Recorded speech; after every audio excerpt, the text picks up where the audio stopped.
Hello, good afternoon, and welcome to Thursdays with Friends. So glad everyone here can join us for another edition. Rocking the pumpkin hat today for the spooky season we're in. Thursdays with Friends is our online conversation on current issues. With such a busy year, pandemics, elections, we've covered a lot of ground this year. So thanks to everyone for tuning in. And if there's other topics that you're interested in hearing, maybe you could type in the chat one topic you'd like to hear during a Thursdays with Friends over the next year. So thanks everyone again for joining us. With the elections barely 3 weeks away, we are focusing today on the elections as the foundation of democracy. Our host for today is Diane Randall, FCNL General Secretary. Her guests are our election integrity lobbyist, José Santos Woss, and Kameryn Point, who is a member of the Lumbee and the Waccamaw Siouan tribe of North Carolina. I'm the show's producer, Wesley Wolfbear Pinkham. Here's our Thursdays with Friends host, Diane, and FCNL's election integrity lobbyists. Thank you, Wesley, and welcome, friends, to this episode of Thursdays with Friends. Always my favorite part of Thursdays is to be with you this afternoon and to highlight two of our staff today who work on election integrity. As Wesley said, and as all of you know, this has been an extraordinary year.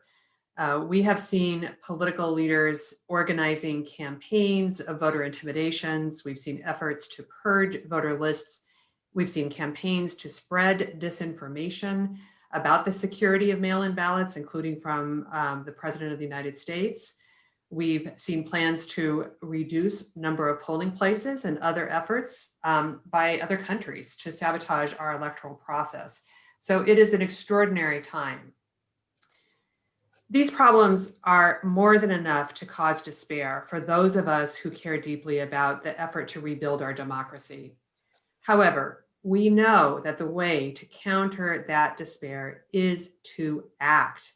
It's to act on our faith, on the substance of the things that we hope for.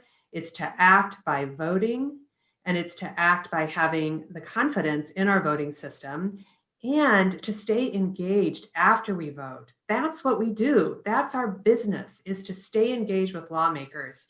And you know, if you've been part of this, that we have been preaching about voting, but we've also been encouraging you to continue lobbying. And we're going to do that again today as we talk about what's going on, even as this election consumes us as we think forward. So we have two guests today, José Woss and Kameryn Point, who work on election integrity. They also work on criminal justice reform. Today, we're going to focus on election integrity. José is co-chair of Faithful Democracy, which is a coalition of organizations and congregations working on the moral imperative of fixing our democracy. And Kameryn Point, who I don't think you've probably met before formally, just joined us in August through our Young Fellows program. She is a program assistant working closely with José. Before she came to FCNL, she taught US history and government on the Rosebud Reservation in South Dakota through Teach for America. So I want to start off today by talking about voter suppression, an issue that many of you are familiar with and we're hearing more about. We're seeing long lines in Georgia that opened for early voting, I think just this week. Limited drop-off boxes in Texas. I heard a story about unsanctioned drop-off boxes in California. So we know we have some real challenges. José, I'm going to start with you. What can you tell us about voter suppression? Thank you, Diane, for having us on your show. Thanks also to you, our generous donors and advocates, for supporting the election integrity advocacy program. Voter suppression include poll closures in largely Black neighborhoods. And suppression looks like requiring a strict voter ID, like an absentee ballot requiring an exact signature match, like an absentee ballot needing to be signed by a witness or a notary. These pernicious laws, meant to deal with the statistically insignificant problem of voter fraud, serve as voter suppression under color of law. What is presented as innocent attempts to protect the integrity of the system are stopping certain people from voting. Those who feel that they can't compete for your votes instead try to stifle your voices in the democratic process. Kameryn. Hello, thank you, Diane, for having me. Hello, relatives. It's so nice to be here with you today. And Jose is absolutely right. Voter suppression is alive and well in 2020. And Indigenous people in this nation experience some of the harshest forms of voter suppression. Some states, like Arizona, do not recognize tribal IDs as a valid form of identification for online registration for voting. North Dakota doesn't accept P.O. boxes as residential addresses, even though physical street addresses are not assigned by the post office in many reservations. As Indigenous voters, we must thoroughly check the requirements of the states we live in. And among all this, among the COVID-19 pandemic, the pandemic is also serving as a form of voter suppression for everyone in this nation. The tradition of going to the polls on election day on November 3rd can seem risky given what the CDC has told us. Polling places are highly trafficked and enclosed with multiple touch points. And so if you cannot vote by mail, please sure to follow the CDC guidelines and please stay 6 feet away from others, wear a mask, and frequently wash your hands. Well, I want to talk a little bit about, thank you, Kameryn and Jose. I want to talk a little bit about what Congress has done to try to help promote voting and what they haven't done. And then we're going to talk a little bit more about some of the resources that we've put together on a special webpage about voting as we go forward. And we are going to take questions later on in this call. So if you have questions, please put them in the chat. Wesley and Stephen and I think others are monitoring those questions, so we'll try to get to those. But Jose, tell us a little bit about what Congress has been up to, because we know many people on this call have worked on trying to get the COVID-19 relief legislation passed, which the Senate has not taken up. What was in this legislation? What have we been trying to get through to help elections? Exactly. So Congress failed to approve billions of dollars needed to enable us to vote safely this year when the Senate refused to pass the latest COVID-19 package. Analysts have long projected that we need $4 billion to vote safely this year and to ensure that our election process is secure enough to sustain our democracy. We saw a big loss in the latest negotiations to pass a COVID-19 response package. The CARES Act, Congress's third response to the pandemic, contained $400 million to secure and address the gaps in our election systems. The president has halted negotiations. The House has recessed to campaign,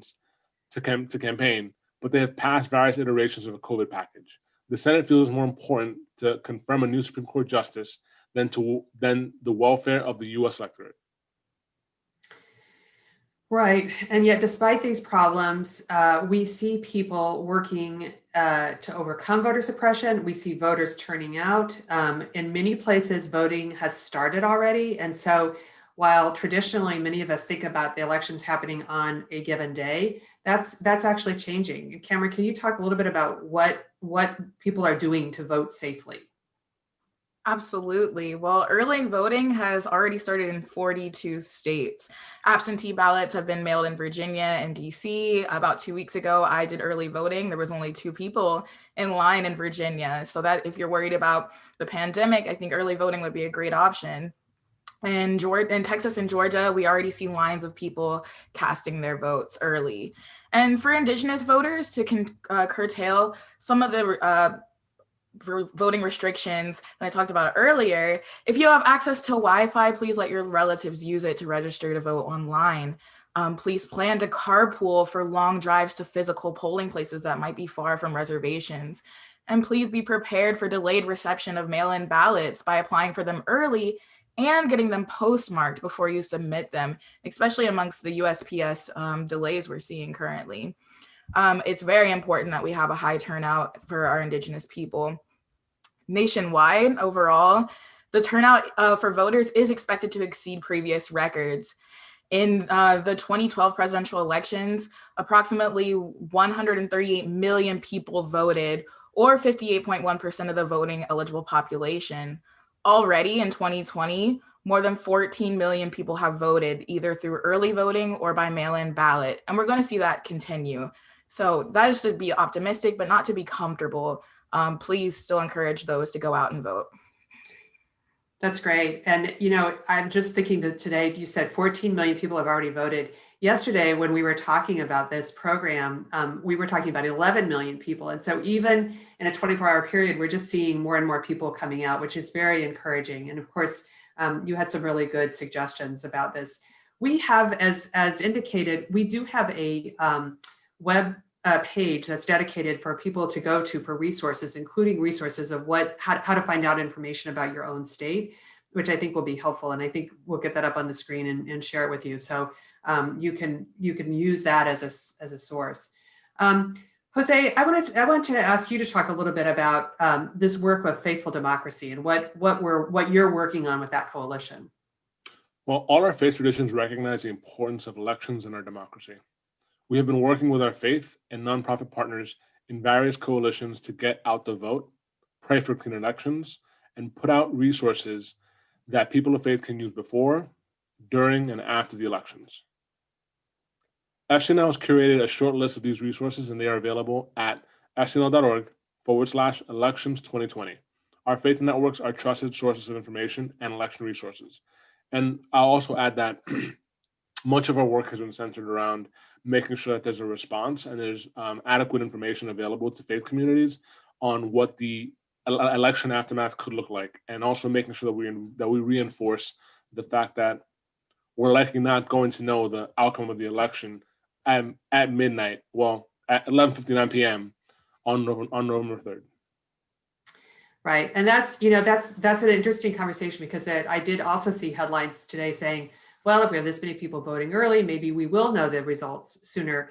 And yet, I think it's pretty clear from everything that we're hearing, there will be challenges probably to various races. And of course, as everyone knows, the presidential campaign is getting obviously a great deal of attention, but we have 33 senators running for election or re-election. We have 435 members of Congress, to say nothing of local races, which many people are also following closely. So it is important for us to wait until every vote is counted, until we can have the full and fair results of the election. And I think one of the things, as you said, people of faith, we do have a level of patience, and we do have a level of hope and faith, and we need to exercise that at this time as well, and to share this information about, as you used before, Jose, normalizing the idea that the outcome may not be known on November 3rd, and that we have to wait to know what the outcome is. We've seen a couple of questions here in the chat, and I want to ask Jose first, if you can respond to that. One of the questions is, how worried should we be about voter intimidation when people do show up at polls to vote? You're silent. Can't hear. Thanks. One thing to make clear is that voter intimidation is illegal. And there are resources to notify poll monitors of that voter intimidation, so that there's an adequate response. And that number is 1-866-OUR-VOTE. And one thing that people who try to intimidate voters at the polling place are really afraid of is a joyous, raucous, busy election and democracy taking place. So just bear in mind that volunteering is a great way to help with limiting voter intimidation, and also calling that number, the 1-866-OUR-VOTE. Thanks, Jose. I want to talk a little bit more about safety and just this question about as people go, because one person asked about, Kameryn suggested that maybe people could do carpooling. How do you do carpooling safely? That's one. And then secondly, when you go into polls, I mean, obviously people should be wearing masks the entire time when you go to vote, and that's a given. But how do you, like, if I'm a person who says, I want to stand outside a poll and just be encouraging, can I do that legally? Can I be one of those safe people who's being positive about voting? Kameryn, you want to take that first question about carpooling, and then either of you can talk about sort of this question about who can be outside of polling places. Absolutely. So it is important that our safety comes first when I'm in the middle of this pandemic. And so I do not suggest getting in the car with just anybody. You know, keep your circle small and make sure that people have been tested before you get in the car with somebody in an enclosed space. I did recommend that specifically for native country, because sometimes a reservation could be 30 minutes away or a 30-mile drive from their polling place. So absolutely, please take precautions with your health and safety first by making sure everybody is COVID-free. Great. So I want to just note in the chat that, oh, I'm sorry. Jose, can you address the question about people standing outside of polls? I mean, can anyone stand outside of polls as long as they're outside that barrier? Yes, I just think that there's a buffer of space where you cannot engage in any partisan electioneering. So you can't have any signs or bumper stickers for any candidates within a certain amount of space from a polling location. But yes, you should be able to stand there and be an encouraging force for good. Okay. I just want to share that one of the things that we decided to do this year at FCNL with our staff is that if we had staff who chose to work the polls, we're giving people the day off because we think it's so important that people vote. And if we have, particularly because there's been some concern about having adequate numbers of poll workers, that's an option that we've given to staff who choose to feel like they can do that in a safe way. So, but I want to know the other questions and resources that are coming in the chat. Specifically, Ian shared the website choosedemocracy.us. That is one of the resources that's on our webpage as well. There's some information there. And also Joe Volk has recommended a book for folks if they're interested in knowing more about some of the history of voter suppression. But I want to go to this question that Wesley, I can't see it right now, but I think there was a question specifically about what we can do if there's a contested presidential result. Jose, can you address what you know of that's happening with Lawyers and Callers or any of the other organizations that are preparing for contested results? So we've been taking part in meetings with various faith partners and secular coalition leaders to spread as much positive and verified information as possible, and to create a network to make sure that we're countering any misinformation, that we're ensuring calm in this period of unrest, and that we are making certain that every vote, every voice is counted and heard. So that's what we've been doing. And I think that, one of the things that some of us have seen, through the various coalitions is that there are a number of civil rights organizations that are gearing up to be prepared to defend the votes and to be participating in recounts and to be looking at that. FCNL's work, of course, our strength is working with members of Congress. So I will just name that one of the other things that we're doing is we have participated in a letter that went from various faith groups calling on members of Congress to speak out for free, fair, and full elections, and that their voices, they have a particular platform and a particular voice that other people will listen to, and it's very important that they use that at this time. I want to ask, before we take more questions, I want to ask Jose and Kameryn, if you would talk a little bit about our lobbying and sort of we know that a lot of our members of Congress are consumed by election right now. They're either their own reelection or campaigning for someone else. But what is the ask we have? We always have a legislative ask that we want people to lobby on. Will you speak about that and just share what that is? Sure, I can start. So HR 1 was a very robust democracy reform piece of legislation that we opened this Congress with. It passed the House, and it included elements such as expanded early voting, a finding section which laid out the case for DC statehood, gerrymandering reform, availability of absentee ballots, and provisions to expand usage of vote by mail voting systems. And it also provided for a finding section to reauthorize the Voting Rights Act and pass the Voting Rights Advancement Act, which was a separate piece of legislation. Kameryn, anything else you want to add about Congress and the work we're doing there? I think you covered the main part of what we're doing. We are just trying to advocate, like Jose said, for HR 1, for the PEOPLE Act, just so we have a more equitable and fair system across the nation. There are too many disparities between each states and requirements and how that affects certain groups of people. So we continue to push for a more equitable system across the board.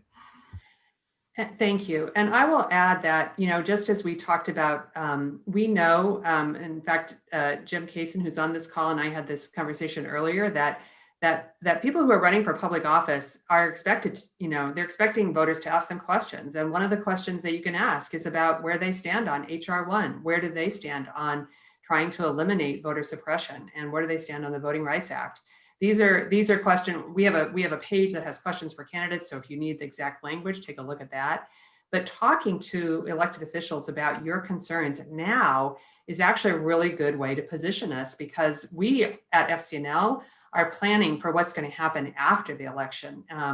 We're beginning to plan right now what's going to happen in January when the new Congress convenes. What will be their primary legislation, and what they will focus on will depend on what they are hearing now on the campaign trail. So really want to encourage you to do that. So we're getting more questions. I'm going to jump to some of those questions and see if we can pick up responses to those. Mildred asks about prisoners' voting rights, and specifically, does HR 1 address that, or can you give any more information? Because I know some of that is done at the state level. Jose, you want to speak to that? Yes. So I believe that HR 1 has a provision allowing for individuals who have been convicted of felonies to have the right to vote. I was actually searching the legislation. Yep, it does. It does allow for individuals who have a felony conviction to be able to access the right to vote. Great. Another question, and I'm not sure if I know the answer to this, but if people do want to volunteer on election day, should they be a poll worker, checking in with the local elections commission, or would it be more valuable for them to be a poll watcher, kind of standing outside to be thinking about, greeting and creating that joyous atmosphere that you talked about? Jose, your thoughts on that? Yes, I'd recommend checking out Power to the Polls. They're doing some work. They're doing a lot of great work around encouraging volunteers to work at the polls, because we're seeing that people who work at the polls tend to be older and therefore at higher risk for transmission of COVID-19. And so there are much less people who are signing up to be poll workers, and this could result in poll closures. And this would then result in long lines and people possibly not being able to vote. So going to parts of the polls and trying to volunteer to be a poll worker would be a great thing to do. Great, thank you. I want to just ask a question. Of course, we've heard a lot in the past about what happened in 2016 in terms of interference from foreign governments. I know that there's been discussion in Congress about election integrity. Any comments on that, and what is happening to try to eliminate that as a source of disinformation and confusion? So part of the work that we've been doing with our coalition partners is making sure that we serve, and all of us can do this, serve as trusted sources of information, and making sure that you don't share something that's obviously a hoax, or that's obviously trying to nefariously persuade people in one direction or the other. But being ambassadors to good, viable, actual sources of news is really important, and that is the best way to push back against questionable sources of information. And of course, one of the questionable sources of information is President Trump, who has sown doubts about mail-in voting and doubts about the results of the election. How do we as citizens respond to that? I think that you just hold fast onto that this is a trusted system, that we have to rely on this as our democratic process, and that we have to remain calm through all of this and just trust in that the system is going to continue to do what it needs to do. I think that a lot of this misinformation is a form of persuasion. And so when we are able to look and say, keep a steadfast approach, because this is the foundation of what we have as a democratic process, we have to trust in it. And if not, then we lose a big part of our democracy. Thank you, Kameryn, for that. I mean, I will just say that, like, seeing people standing in line and being willing to stand there for hours is so hopeful, right? It's so democratic. And I think that's really important. I see that Nan put a message in about the chat about 100 or so ministers in Detroit who are pledging to be peacekeepers, and that there are Quaker groups that are part of it. I know that there are Quaker organizations providing training to people about how to be a peaceful presence at polling, or how to do nonviolent resistance should it come to that between election day and the inauguration day. FCNL will continue to be a source of information that we have and can share with you. We will continue to encourage you to go to the polls. We are at the end of our time here, and I want to invite Kameryn and Jose to give closing remarks. And then at the very end, I want to share with you a public service announcement that we have put out that really reinforces the message that we've shared with you here today. So Kameryn, any closing thoughts or remarks? Yes, just as a young adult, we will be inheriting the kind of government that is shaped after this election. So this election is very important for my generation, as well as future generations to come, and the precedent that we set and what kind of nation we want them to believe in and to feel safe and comfortable in. So please just vote during this election, and whichever way you can, voting early, mailing in. And I thank you all for your time, and I appreciate it. Thanks, Kameryn. Jose, back to you. I would just quote the Bible and saying that the Lord has anointed you to spread good news to the poor. And we have a responsibility to care for our neighbors and love thy neighbor. And lifting up your voice in this process is a key part of that, because who we put in office is going to decide what we do for the least among us, and make important decisions as to whether or not we go to war, as to whether or not we're going to expand SNAP in a pandemic when people are going hungry. It's going to decide whether or not we let people out of prison from decade sentences. And it's really important, and just be hopeful and spread that, and share that with your circles and ask them what's their plan to vote, and vote with them, and just please vote. Thank you. Thank you. And I'll take just a minute to reinforce what a great message, Jose. Who we elect matters tremendously. And sometimes people think like, yeah, I'll vote.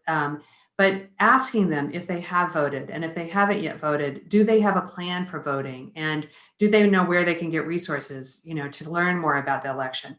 Your conversations with your children, your grandchildren, your neighbors can all be very helpful. And so I want to encourage you to participate in that. I want to thank all of you for joining us here today. Your participation means so much to us at this time. Your financial contributions to FCNL mean so much to us, because it means that we can continue doing this work on the Hill and doing our outreach across the country with people, that we can have a very viable young adult program. Kameryn talked about her role in that, but that is absolutely a core element of who FCNL is now and what we're trying to do. And so we thank you for all of your support of the specific issues we work on, as well as the organization as a whole. And I'm going to close there. We look forward to seeing you again in a couple of weeks. Wesley, do you want to take us out with these PSAs? Las elecciones tendrán lugar en menos de un mes y nuestra democracia depende de su voto. Nuestro gobierno funciona mejor cuando todos participamos. Son 38 los estados que permiten votar anticipadamente. Así que si puede, por favor haga planes para votar de manera anticipada. Si no, hágalo el día de las elecciones 3 de noviembre. Su voto cuenta. Visite fcnl.org/vote. The November 2020 elections will be one of the most important elections in our lifetime. Yes, the pandemic will make voting harder this year. That's why it is so important to make sure you have a plan to vote. Many states even have early voting.